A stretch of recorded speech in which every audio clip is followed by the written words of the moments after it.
Eu acredito que se chegou a esse ponto exatamente porque nós temos crises sucessivas que não são resolvidas de maneira científica, de maneira sistemática. A gente resolve topicamente, a gente põe um remédio em cima quando acontece, fica satisfeito que a coisa foi debelada, né, que se acalmou, e espera alguns meses até que ocorra uma nova crise similar e, em geral, pior até do que a anterior, né?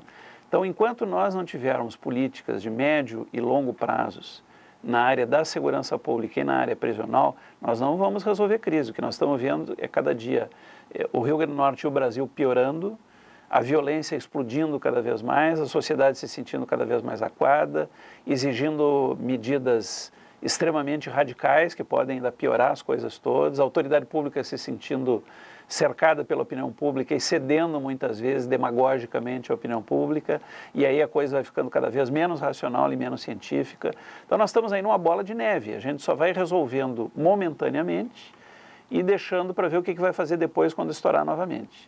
É o que eu chamo de uma administração por soluços, né? A gente vai administrando convulsivamente a realidade e a gente precisaria administrar racionalmente, com alguma tranquilidade, com planejamento prospectivo, com visão estratégica, não meramente tática. Aqui no Brasil, a autoridade pública tem um excesso de visão tática e uma carência de visão estratégica.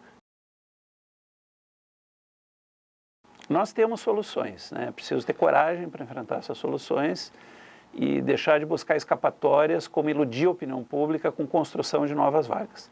Veja, eu não sou contra a construção de novas vagas e novos presídios, isso é necessário, né? Mas mentir para a população que isso vai resolver, obviamente vai agravar muito mais ainda o fenômeno, né? Nós precisamos fazer essas construções de novos presídios sabendo que daqui a 3, 4 anos, quando eles estiverem prontos, o nível de demanda vai ter aumentado muito, nós vamos ter uma quantidade de mandados de prisão não cumpridos que vão novamente superlotar esses presídios. Então, o que resolve não é construir vaga nova, né?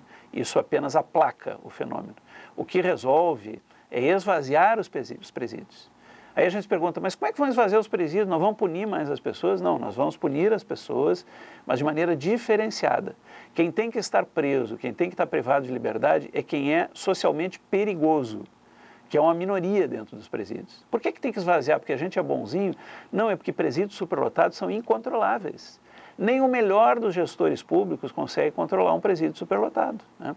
Nós temos aqui no Rio Grande do Norte gestores bons de área prisional. Eu acho que o secretário de Justiça é um homem experiente na área prisional, né? Mas não há ninguém que faça milagre com presídios superlotados. Então nós precisamos esvaziar. O que está faltando, aí sim, é o Estado brasileiro, o Poder Executivo, assumir a responsabilidade de chamar os demais poderes, os demais segmentos e propor com urgência a criação de mutirões para esvaziamento dos presídios.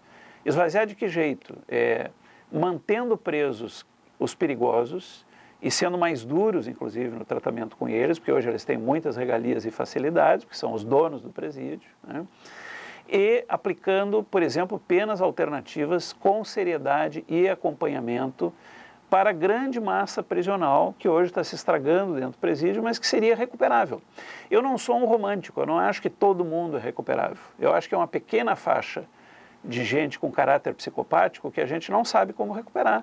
Então nós temos que excluí-los do convívio social porque eles são perigosos. Agora, a maior parte das pessoas que estão presas é aquilo que popularmente eles chamam de bandido chinelão. Bandido chinelão é quem cometeu pequenos delitos, não estou passando a mão por cima, nem desculpando, tem que pagar por isso de alguma maneira, mas não tem que pagar através de vingança. A sociedade, o leigo, ele acha que jogando essa pessoa num sistema pior do que uma masmorra medieval, tem gente que compara, né? Os presídios no Brasil são como masmorras medievais. Não, eles são muito piores, porque em masmorra medieval tinha tudo que tem no presídio brasileiro, mas não tinha superlotação, e nós temos superlotação, né? Então nós precisamos tirar essas pessoas de menor periculosidade do presídio e fazê-las cumprir penas que de alguma maneira devolvam à sociedade algum bem que elas tiraram da sociedade, pelo menos de maneira correlata, né? Isso a gente faz através de mutirão. mutirão para esvaziar os presos provisórios, que no Brasil estão em torno de 40%. Grande parte das pessoas que estão presas no Brasil, quando forem julgadas, nem pena de prisão vão tomar. Então estão fazendo o que no presídio, né?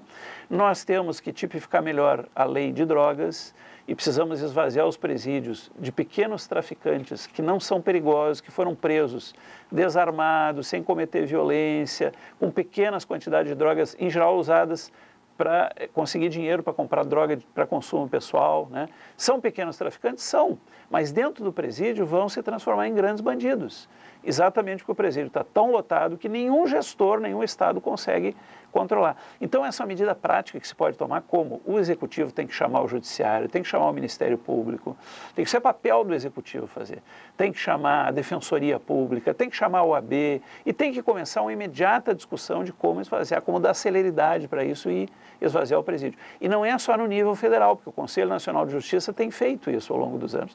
Tem que trazer isso para a cultura dos estados. Eu queria ver o estado do Rio Grande do Norte implementar uma política desse tipo, né? Ao mesmo tempo, eu acho que tem outras soluções também. Tem que criar grupos de intervenção tática prisional especializados em presídio, com unidades contíguas aos presídios. Tem que ter pequenas unidades relacionadas, não aquarteladas num quartel central, mas tem que ter pequenas unidades ao lado dos presídios, né?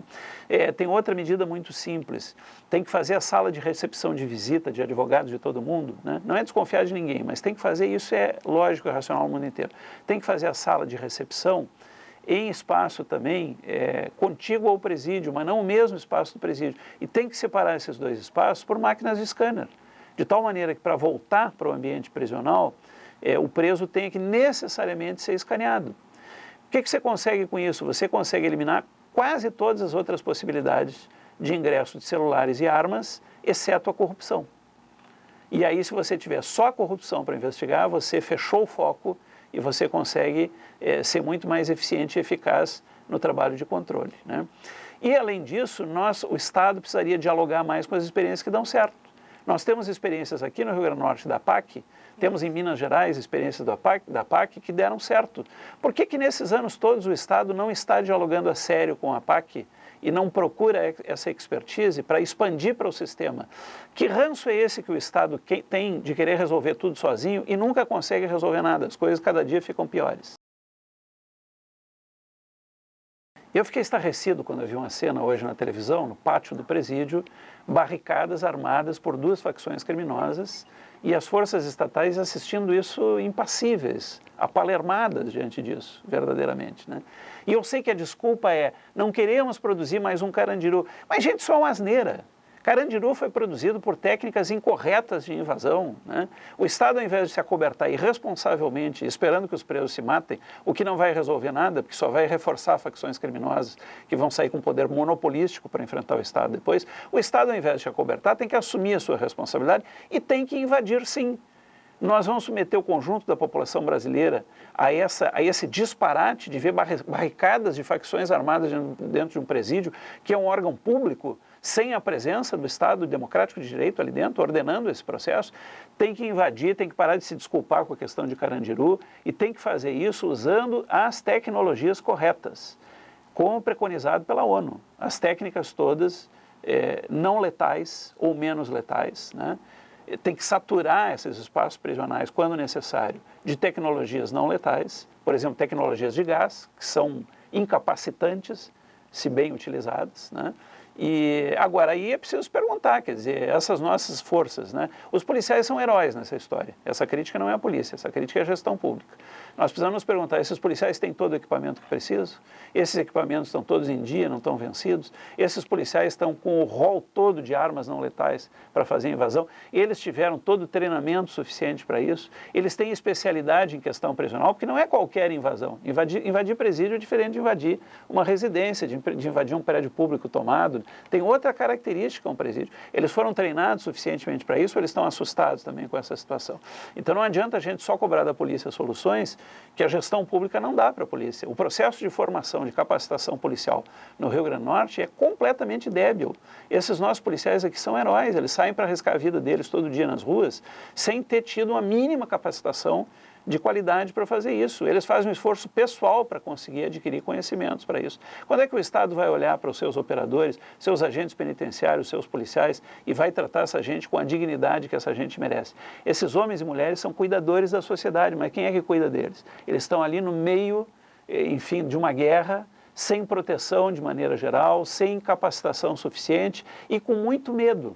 Eles não confessam, mas estão com muito medo. Eu teria muito medo se eu fizesse parte de um contingente, por exemplo, de 7 agentes penitenciários em meio a um presídio conflagrado ou sempre prestes a ser conflagrado. Quer dizer, como é que o Estado deixa chegar nessa situação? A culpa disso não é de nenhum gestor público em particular, eu não estou nominando aqui, não é o secretário, não é o governador, quer dizer, o conjunto da gestão pública que age de maneira irresponsável e inconsequente. É preciso que essa gestão pública um dia pare, caia em si e diga: nós não estamos tratando um problema dessa complexidade com o cérebro e os neurônios, nós estamos tratando com o fígado e a bilis, e para dar resposta imediata aos clamores populares. Não vai resolver nunca, daqui a alguns meses, nós vamos sufocar agora. Tenha certeza que se entrarem as Forças Armadas vai ser sufocado. E daqui a alguns meses vai estar explodindo de novo e nós vamos estar sofrendo outra vez o mesmo fenômeno. Eu acho que desmantelar vai levar muito tempo, porque seria preciso desmantelar as facções nas favelas e vilas populares, onde elas têm já predomínio, muitas vezes, por sobre o próprio Estado. Agora, eu acho que tem algumas políticas até que o Estado está tendo que são corretas. Por exemplo, separar as lideranças, mandar as lideranças para outros lugares, são medidas práticas, elas são tópicas, elas resolvem só emergencialmente, mas elas são medidas necessárias, tem que impedir a liderança de manter esses canais de comunicação toda. Nós temos que impedir não só a comunicação por celular, nós temos que impedir a própria entrada do celular, né? Como é que nós temos muros tão devassáveis ao ponto de poder jogar celular para dentro e não um controle daquilo que é jogado para dentro? Como é que nós temos tanta penetração de telefone e celular? E aí a gente cai numa discussão que já é um passo adiante, mas que não resolve, assim. Mas vamos fazer bloqueadores de celulares. Você percebe que quando a gente está falando em bloqueador de celular, a gente está admitindo que os presos tenham celular? O preso não pode ter celular, gente. Então tem que ter outras medidas que têm que ser tomadas, como essa, por exemplo, de separar as alas de visitação, né, para impedir que o preso tenha a máquina. E bota isso e bota o bloqueador junto, vamos cercar por todos os lados. Não tem que dar facilidade para esse tipo de coisa, né? Eu não advogo uma postura de que a gente tem que ser leniente, né? Não, tem um percentual de bandidos perigosos, caracteres psicopatizados que dominam os presídios no Brasil inteiro. O Estado brasileiro não domina presídio, com algumas exceções de boas experiências, como, por exemplo, a das APACs já citadas aqui, o Estado é refém dos presos, né? Mas quem domina os presídios não é a massa penitenciária. São meia dúzia de pessoas que detêm poder, que são muito bem articuladas, que são frias, que são insensíveis, que não têm complexo de culpa. Essa gente logo se estabelece como dona da bocada. E o Estado vai deixar isso acontecer, né? Eu admito que a gente separe os presos por facções por desespero. Eu não condeno o gestor público que faz isso, porque por desespero, às vezes, é a única alternativa que ele tem. Puxa, mas quando é que a gente vai começar a pensar a médio prazo? Quando é que a gente vai voltar a ter o efetivo controle do presídio, ao invés de estar admitindo que eles controlam e meramente separá-los para não dar guerra, né?